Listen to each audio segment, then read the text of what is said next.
So most factories in this game tend to branch out horizontally and end up being massive constructions. Or, like ours, they tend to be more vertical and just be really tall constructions. But I was thinking, I've never really seen a factory that's been built in one singular straight line. And that's what we're going to do today. We're going to see, can you build a factory in Satisfactory in a singular line, and how efficient can it get? So the main purpose of the line is to use this machine to make the next things required for the space elevator. But for that, we're going to need some prerequisites. So we're here next to the massive oil refinement tower that we made last time, and I was thinking we make the line go in the opposite direction. So since we came all the way out here to make the oil, we send the final products backwards, but instead of using conveyors, we make the factory so long that it just goes the entire way. That's the idea at least. After getting the basis of the line constructed, it was time to see what exactly I needed to make to create the final product. Right, so modular engine and adaptive control unit. Those are two things we're going to need. So let's start off with the modular engine. That we need motors, rubber, and what's that called? Advanced wiring, I think it is? Smart plating, whatever. God, wow, this is a massive thing, you know? This is a whole thing. For the smart plating, we need a rotor and a reinforced plate. And then for rotor, we need rods and nails. So basically for everything we're going to need for this stuff, we're going to need a lot of iron. But the problem is, if I scan for iron all around me, you will notice that there is no iron immediately near me. The closest one is like 800 odd meters in that direction, which is not very ideal. So what I was thinking that we can do instead is if we unlock trains, we can make the iron there, send it over by train, and then use it in the line. So with that plan set in motion, the next thing to do was to unlock trains. So due to popular demand, I have added a motivational message. Choo choo mother. What a great fucking message there, mate. That's amazing. Whoa, God, this is bigger than I thought it would be. That's what she said! With the trains unlocked, we can now start working on setting up the iron production. At this location, we have 3 pure iron nodes, which is quite helpful and means we should have more than enough iron we need for this project. If we need more, I honestly have no clue what I'm going to do. I don't know how this works, right? I guess okay, let's build the train station first. Boom. Now I build a freight platform behind it, fine, we'll build it behind it. Then we'll build a buffer stop behind that. Cool. Now if we pull in an electric locomotive, I assume that that'll go that way. Oh wow. Now we can add some freight cars onto the back of this. So okay, a freight car doesn't even fit here. Wow, that's kind of cool. So if we add a empty platform, just for looks really more than anything else. Okay, let's take down this electric locomotive. Put it as far as we can get. Cool, that's that. Now we can add some freight cars. One. Okay, I can only add 1 freight car for now. How much can this hold? Okay, it can hold an amount. So I reckon we add another empty platform. Take down both of these, and oh my god, this is annoying me. This is gonna have to go. Let it die, let it die. Okay, lovely and clear now. We can see everything. Right, so go back to it now. If we place our electric locomotive on the tracks, where's the track? Here's the track. Which means there's no space on the track. There's more than enough space on the track. Okay, you know what? Let's bring another empty platform. Put it this side then. Okay, now we can add our buffer stop onto the end of this. And finally, we can have our 2 freight cars. I don't know why I want 2 freight cars, I just feel like it'd be nicer. Okay, so this has... Oh, it's called Scurvda?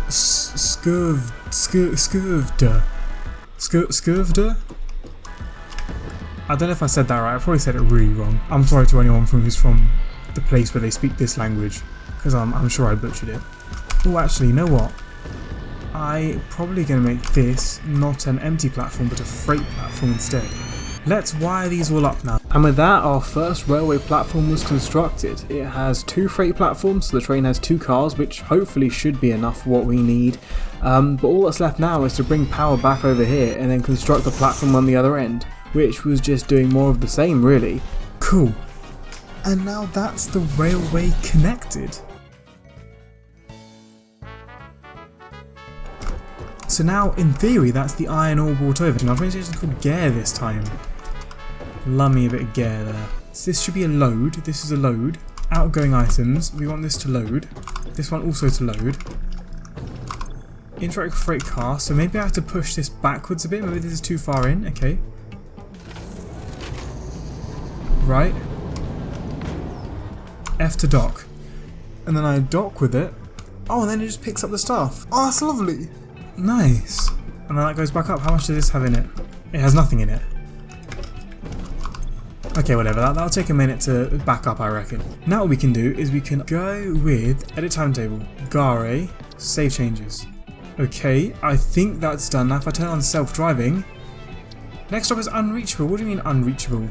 Okay, whatever. Let's just go manually. Oh, I feel like I'm on a roller coaster, but a very, very heavy roller coaster that could seriously hurt people if it hit them. Oh my god.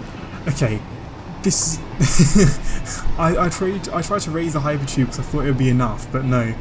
This is a massive machine. Oh, this is so smooth. This feels so good. Oh, look at the arrow. Go left.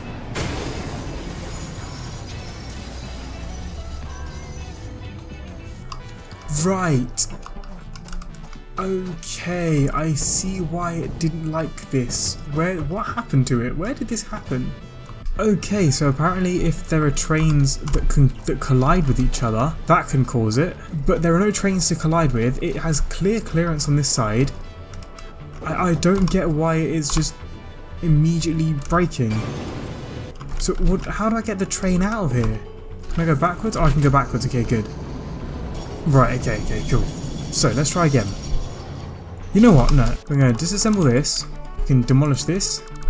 So now if we go railway, we can go underneath here. Okay, and then that can connect into that.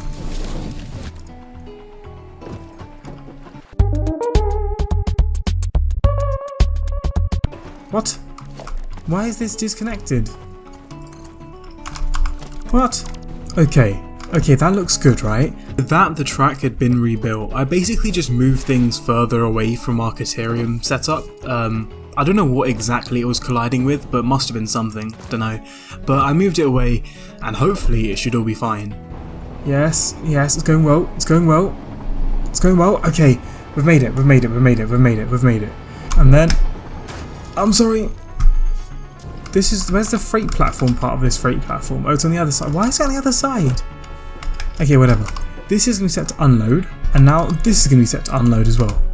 Cool. Now all I have to do is, in theory, go into here, and then... There's a horn!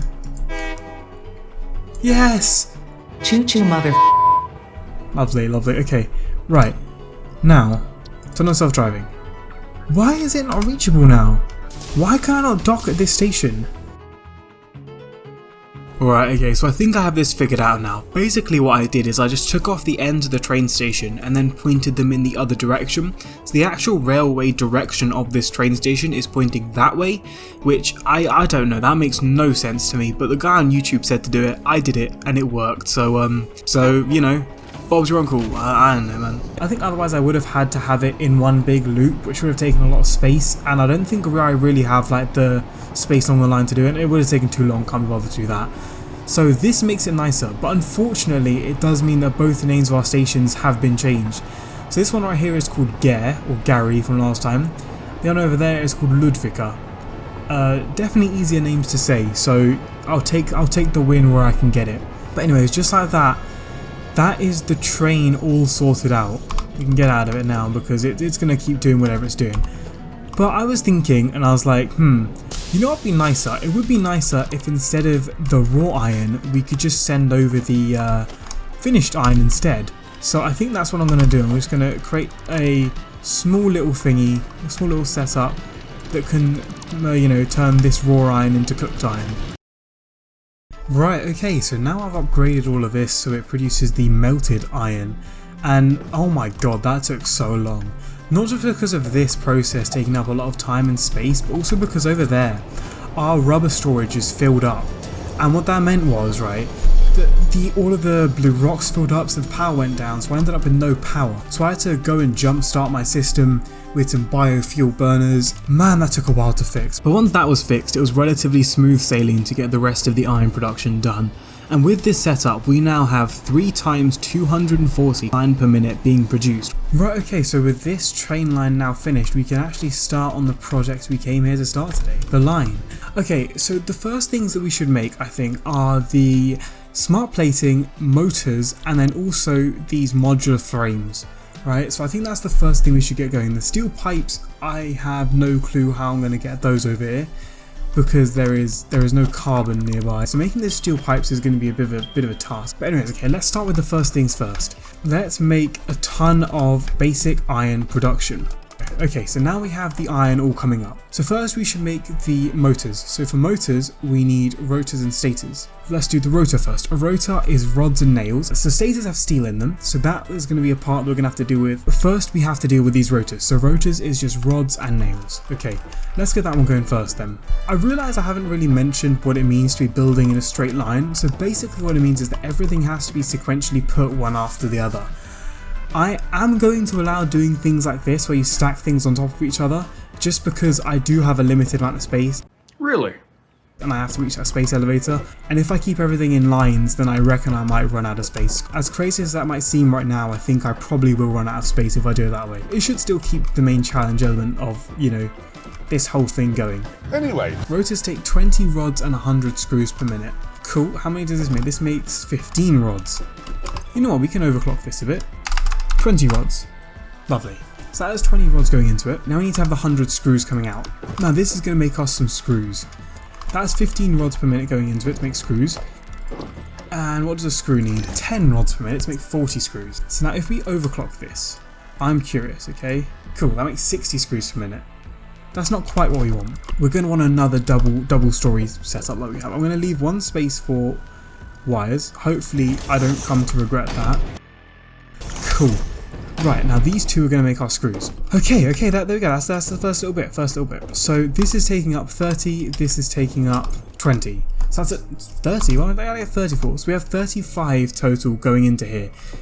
And we have 240 coming out of this one. We're going to have a lot of interesting cabling that's going to have to happen.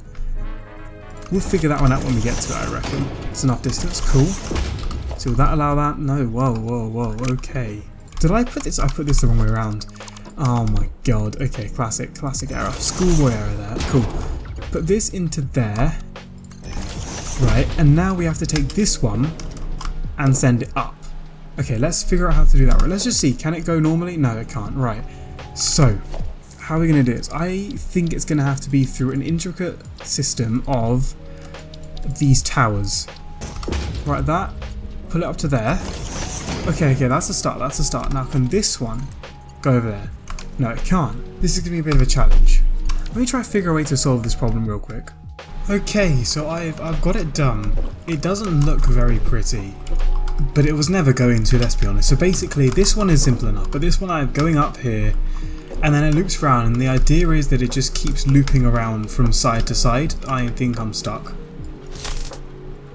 Oh, fucking hell. Yeah, so the basic idea of it is that it just keeps looping around, and then once it gets to one side, it just loops around one more, goes there, and then does a little 8, and then comes back in there.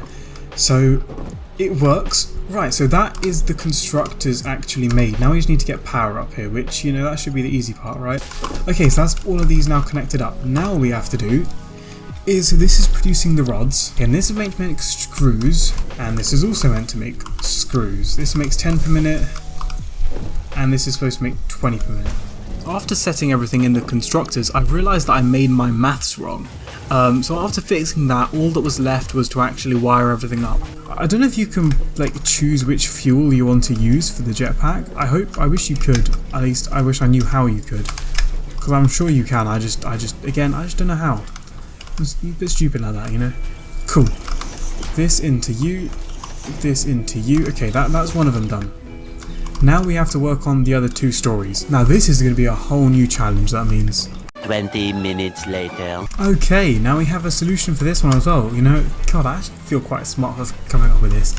It's not really that smart of a solution, but you know, I feel pretty happy with it. So basically all I did is I took these conveyor wall mounts and I mounted them to the sides of these walls, because technically I haven't built any more foundations, so it's technically all in one line. It might leave the confines of the line, but no foundations are placed there. So then I take the conveyor wall mount, I connect the conveyors to the wall, lift them up, and then just spin them around on these pole thingies again. I do the same thing on the other side to go even higher. Once this was done, the next thing we had to figure out was how to get the rods from this constructor on top of this constructor. I just wanted them on top so that when it comes to the next step of production we could just kind of, you know, wire them in nice and easily. Doing this followed the same concept as all the other things we had done previously. I just took these conveyable stacker poles or whatever they're called and stacked them up and then started looping the conveyor belt around until it was tall enough to just kind of land on top of the constructor nice and evenly. It wasn't too hard overall. So now the rod's up here, the nails down here, and now we have to consolidate them all into one place, and this is just for one item, the rotors.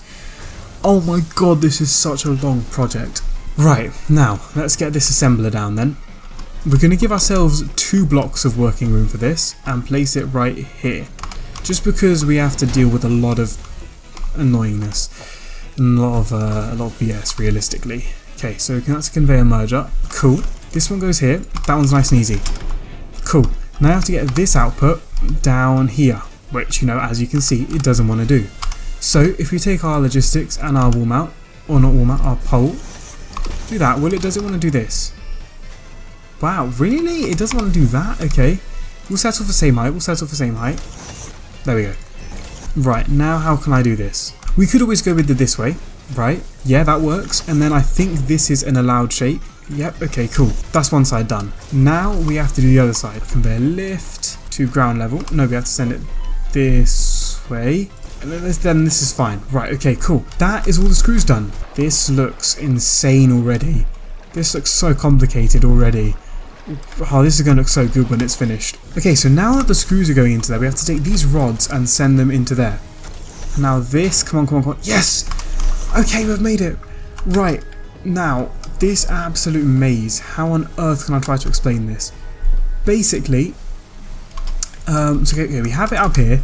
It goes down. It loops around. Let's try to follow the belt, see if we can. Loops around, goes through this, loops down again, goes around the corner, comes down, does a 180 on itself to go back into this direction, then goes straight in. It lands on top of this merger and then goes into there. Look at that, we have just got rotors done. Jesus Christ. That took way too long to do, but it's done now. Look at this mess of conveyors that we've got going on right now. This is just for 6 machines by the way. We have just made a component of the modular engines. We've just made a component of the modular engines. Right, okay, so now we have rotors, we need stators. Right, now for stators we need steel pipes. Right, okay, so I went and found the coal node, but it was really fucking far away, so I just built the whole thing. God, now when building this was the most painful thing I've had to build in a very long time, just because of the height. But that's all the coal brought across, so that should be everything we need for our steel pipes and also our foundries, to be fair, for the time being at least, if not for more. So I have some iron coming in from the train, the choo-choo train that we've got going on, so I'm thinking what I'm going to do is I'm just going to connect the two together and create a foundry system with the coal from here and the iron from over there. Okay, alright, so that is the steel all made. So the way that I have the ingots being made is I have a funnel coming off of our iron ore exit. That's just in case we need to make something else with iron ore in the future. Then we have like a little kind of blow off. We kind of have a valve that we can, if this backs up enough, we can kind of let that blow through and then, you know, fill that up. So that comes through here. I've tried to make this all look very, very lovely and stuff. It comes up here, the coal comes from back there, comes up into these thingies, splits across, goes into the foundries that it needs to go into, and then out it comes all steel ingoted from the other side. Now while I'm here, I think I should distinguish between what goes on the line and what doesn't go on the line. I'm saying that any of this ore productions where you actually make the ingots themselves, I'm going to say that doesn't go on the line, but everything else, like making the actual steel pipes or making the copper wire and everything, that all has to go on the line. So ingots, no, everything else, yes. So now we've got this done, now I need you to bring it over there. Okay, so we've got our copper and our steel brought up. I did the same thing on the copper where I have a little kind of valve where when this backs up it can go into another route if we need copper or later down the line, just so I don't have to manage all the numbers and everything. We can just kind of let the backup manage itself. But I've brought them up, I've set them up. This steel is going straight into here, this one is going to make our steel pipes for us, and this copper is coming up the top, and that's going to have to go around this and come back into here. How I'm going to do that? No clue. Right, okay, that is the stators all made now. If we look back, we have this absolute mess to try to explain. So basically, steel goes in, nice and easy. Copper goes up, does a little loop-de-loop, comes back around, nice and easy as well. Goes on top of here, goes straight in. Lovely. Rotors, because we need these for the next step, these come down, up, around, and they're just stored up here now because we're going to need them. So now we've done this, we can put our next assembler in, which in theory should be able to go like right but next to this one. And that's the status connected, so now all we need to do is connect the rotors in, and since I stored them over here, if we create another pole on this side of somewhere, then we can create another pole like there, we can connect these two together. That might be enough. There we go. Okay. And that is the motors created.